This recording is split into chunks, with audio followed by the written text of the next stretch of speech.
Hello everyone, আমি মোহাম্মদ মামুন। আজকের ভিডিওতে আমরা কথা বলবো বাইনারি যোগ নিয়ে। একটা এক্সাম্পল আছে, সেই এক্সাম্পলটা আমরা আজকে সলভ করব। তো এক্সাম্পলটা দেখার আগে আমি এখানে কয়েকটা যোগের ফর্মুলাটা লিখি।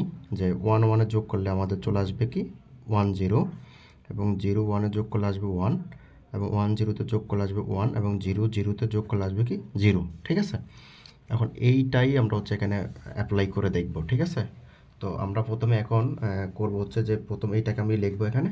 তো আপনারা চাইলে যদি ধরে নিতে পারেন যে এই ইকাল টু ধরলাম, যে এটা ইকাল টু আছে যেমন 1 1 1 0 1, তারপর এটার বি ধরলাম, বি ধরে আসবে তো 1 0 1 0 1। ঠিক আছে, তো লিখলাম। এখন আমি যোগ করি।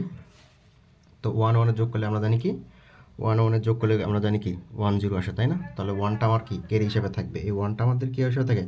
ক্যারি হিসাবে থাকবে। তাহলে 1 1-এ যোগ করলে 0টা বসবে, 1টা ক্যারি হিসাবে থাকবে, এবং সেই 1টা আমি এখানে যোগ করি। তাহলে আসতে কি প্রথম 0 0-তে যোগ করলে আমার আসতেছে কত 0, এবং সেই 0 লোক 1 যোগ করলে আসতেছে 1।